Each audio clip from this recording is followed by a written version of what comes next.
This is a punishment for always being a nag, Michelle, saying that my mother-in-law locked the storage shed door from the outside. And then she took off for a 3-day, 2-night trip. The storage shed is a stuffy room with no windows. If I stay here for 3 days and 2 nights, I'll surely dry up. Even worse, I don't have my smartphone with me, so I can't call for help. However, I have one glimmer of hope. To bet on that hope, I decided to bear it out in this shed. My name is Michelle, and I'm 30 years old. After getting married, I left my full-time job and started working part-time in the neighborhood. My husband said he's fine if I become a stay-at-home wife, but I chose to work part-time because I wanted to earn my own spending money. Besides, as soon as we got married, I started living with my mother-in-law. My mill clearly sees me as an enemy, and the bullying started right after we moved in together. I always talk back to her, Michelle, redo the living room cleaning. Look, I found a strand of hair. Then my mother-in-law shows me a single strand of hair. It had short, light brown hair. My hair is long and black. That short, light brown hair is clearly hers. She once plucked her own hair just to pick on me. So I reply, I cleaned and checked today. Are you sure those hairs are not from your mother's own hair pulling? I say back. At this, my mill turns red and yells,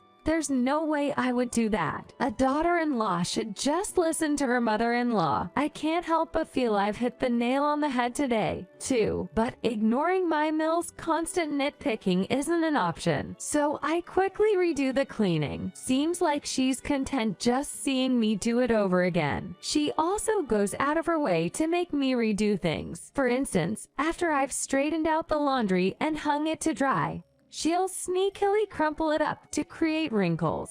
So when I think it's dry and go to take it down, I end up with wrinkled laundry. And of course, she always targets my clothes. She's truly a mean-spirited mill. Even while I'm in the middle of taking down the laundry, she goes, ah, look at these wrinkles. What a shame. You'll have to rewash or iron them, lol, laughing as she says it. So the next day, I intentionally leave her clothes wrinkled when I hang them to dry and take them down just as crumpled. That's my form of retaliation. Actually, someone's helping me come up with these countermeasures. It's my sister-in-law, Emily, who doesn't live with us. She doesn't get along well with Mill and seldom visits. But Emily and I get along, and we sometimes meet for coffee on weekends. My husband knows about this and cheerfully sends me off, saying, enjoy your coffee chat. Given how well Emily and I click, she's quite the gutsy person. She's the one who helps me brainstorm these counterattacks against my mill. Yesterday, she complained my miso soup was too salty. Can you believe she said, don't you care if you get high blood pressure? Really? If she's so concerned, why not make an intentionally bland miso soup? Say it's for her health. That should shut her up, don't you think? That's a good idea. I did consider making a bland soup, but framing it as being for her health is smart. Then she'll just have to suck it up and eat it, lol. Eye for an eye, right? Gotta do what you gotta do to survive this. Haha, exactly. You're awesome, Emily. Maybe the reason we can laugh about it is that neither of us likes my mill. However, something happened that made it unnecessary to enact any of the revenge plans Emily and I had cooked up. Out of nowhere, my mill just stopped her bullying tactics. For some reason, she quit her deliberate schemes to make me redo chores and didn't even utter a single complaint anymore. Not only has she stopped complaining, but she's even started thanking me. Hey Michelle, you're part-time today, right? Just a quick clean will do. You always keep the place so neat, so don't sweat it. Thanks for always ironing the laundry. From now on, I'll take care of my share. It's hot and I know it's a lot of work. Today's dinner was so good. You've really improved your cooking skills. Keep those delicious meals coming. She's been showering me with compliments like this. At first, it was so awkward that I didn't know what to do. I even reached out to my sister-in-law, asking. My Mill has suddenly started praising me a lot. What should I do? My sister-in-law also said, "That's suddenly strange.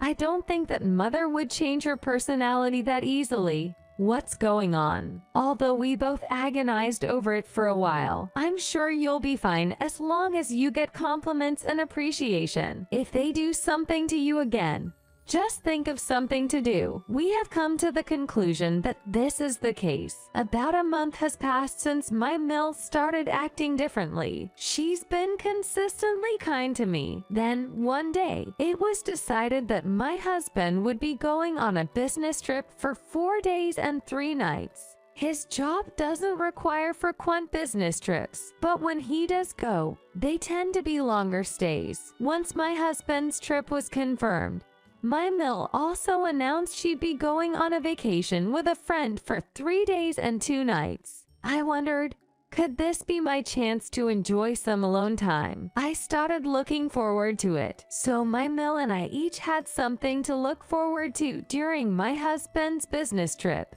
The day after my husband left for his trip, today was the day my Mill was supposed to leave for her vacation. However, this morning she asked me to tidy up a room she usually uses for storage. The room has no windows and tends to get very hot. It's really not suitable for spending time in, especially during the summer. But my Mill insisted.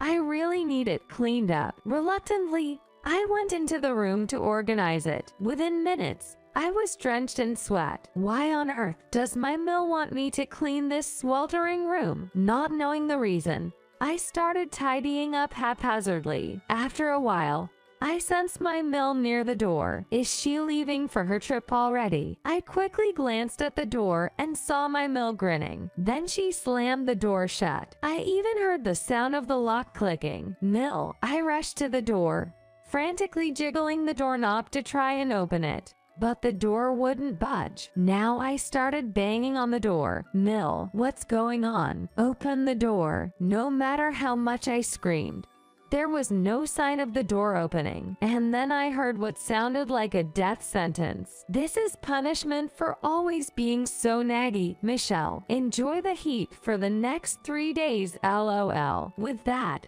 I heard footsteps, and it seemed like my Mill had walked away. I never expected something like this to happen.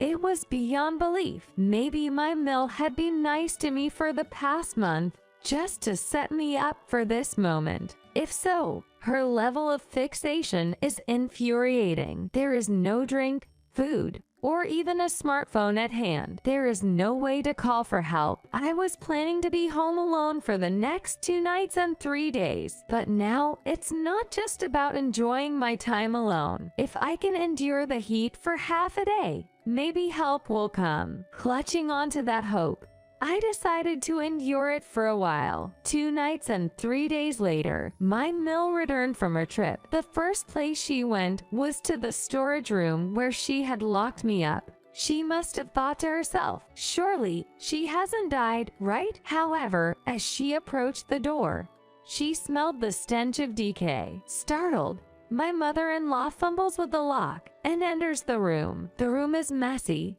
and there's no sign of anyone. There's a foul, rotting smell hanging in the air. Really, my mother-in-law calls my name impatiently. Michelle. My Mill calls out anxiously. Need something, Mill? I reply from behind her, outside the storage room. Yes, I had successfully escaped from that room, all thanks to my sister-in-law, Emily. Emily shows up in front of my Mill. Mom, how could you lock up my dear sister like that? Sarah was suffering from heat stroke. It was dangerous. My Mill is flabbergasted at our appearance. What's happening? And what's that horrible smell? The source of the putrid smell was just raw fish left to rot in this room. I show it to my mother-in-law. Just to give you a good scare, Mom, Emily says with a mischievous smile. It was all Emily's idea. this little prank. So essentially, my Mill had been dancing to Emily's tune all along. For now, we leave the hot storage room and head for the cool living room. That is where we heard about this case. It was my mother-in-law who opened her mouth. When did Michelle get rescued? She's the one who should be grilled. Yet she asks in an irritated tone. It was half a day after you left Michelle there.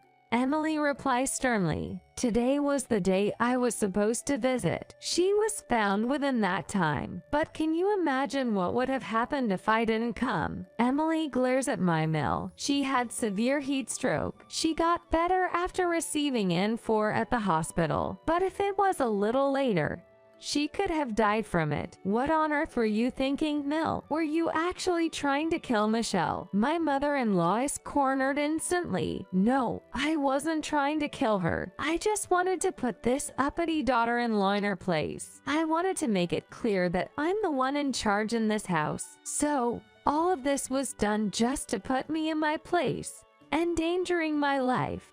I was utterly speechless at my Mill's actions. By the way, does Tom know about this? She asks. Of course, he knows, and he'll be home soon. We're planning a family meeting. Oh, and Aunt Susan, who lives nearby, will be coming as well. Aunt Susan is my Mill's sister, and we all know that my Mill can't stand up to her. Heavens, I didn't know you were going to call her. I ran into Aunt Susan yesterday, and when I updated her on what's happening, she insisted on being invited to the family meeting. Just then, the doorbell rings. Speak of the devil. Is that Aunt Susan? My sister-in-law happily heads toward the front door. For a moment, it's just me and my Mill. My mother-in-law turned to me. So, you feel pretty good having all these people on your side. I am still in the advantageous position. Mother-in-law, you can't change the fact that you're so terrible, can you? You locked me in the shed and tried to make me a deceased person. Simply put, your mother-in-law is to blame for everything. Just then, Aunt Susan, my husband, and my sister-in-law return. And so, the family meeting is about to commence. If you hated Michelle so much, you shouldn't have moved in with her. Totally rightly said by Suzuna. My Mill shrinks back, unable to answer. Mom, I had no idea about any of this. Harassing Michelle and then letting your guard down to create a situation like this. That's not the way any decent human being thinks. I trusted you, Mom, and now I feel betrayed. My husband chimes in. My Mill finally speaks up. What's the big deal? Everyone's ganging up on me. Did I do something that awful? In the end, she's okay, isn't she? I did nothing wrong. Eck. You could hear a collective sigh from everyone in the room. What did I do wrong? Despite acknowledging that I messed up, I still feel like I have a right to be angry. Are you not going to be sorry? Susan asks. Why should I reflect? I didn't do anything wrong. I sounded just like a scolded child. Mom, stop acting like a child and take some responsibility. Otherwise, my husband paused mid-sentence. We what? My Mill snapped, practically yelling, I can't live with you anymore. Finally, he said it. In my heart, I was giving my husband a round of applause. I can't live with someone who tries to screw people over so easily. To that, my other sister-in-law, Susan, seemed to agree with me. I'm against Mom and Michelle living together any longer. We should put an end to this living arrangement. You're right. After what you've been through, it would be hard for you to live comfortably with her. You can stay at our place for a while if you want. Both Emily and Susan came to my defense. This made my Mill panic. Hold on. If you two leave, how am I supposed to make ends meet? That's not our problem. Didn't you bring this upon yourself? Didn't you realize that mistreating Cindy would eventually lead to this? My husband clearly had no intention of supporting his mother any longer. Wait, reconsider. Either continue living with me or provide some support. Otherwise, my Mill seemed really desperate. Emily interrupted. You dare talk about continuing to live together or seeking financial support after what you did? You're only thinking of yourself. Besides, You haven't even apologized to Michelle, have you? Why should anyone support you? That reminds me. I haven't heard a single word of apology from my Mill. Exactly. If we had heard even a single word of apology, maybe we would have reconsidered. But you've been insisting that you did nothing wrong. If she's not willing to apologize, then we have no obligation to help her out. It's over for you. You must be prepared to live on your own from now on. By the way, I have no intention of helping you at all. Having been criticized by my sister-in-law, my husband, and Susan, my Mill could only muster a feeble, "I'm sorry, but it was too late." No one was listening anymore. What happened after that? My husband and I quickly packed our bags and temporarily moved into Susan's home. We plan on staying here for a while as we look for a new place to live. Susan took it upon herself to tell all our relatives about what had transpired, ensuring that my Mill couldn't gain any sympathizers among our relatives.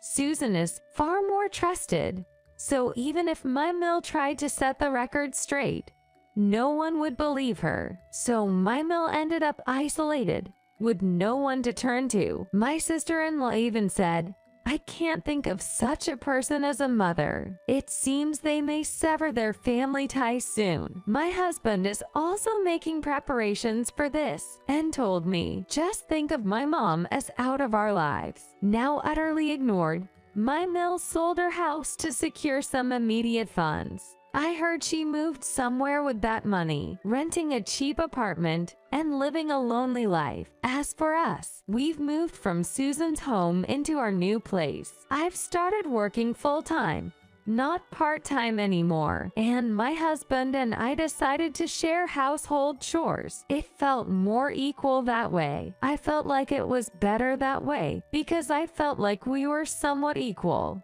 Until now, I have not been able to work as hard as I would like because of my mother-in-law, but I would like to work hard from now on. We're also discussing the possibility of having children in the future. Once things at work are more stable, we definitely want to start a family. When that time comes, we hope to receive blessings from my sister-in-law and Susan. We're determined to make our future life as fulfilling as possible.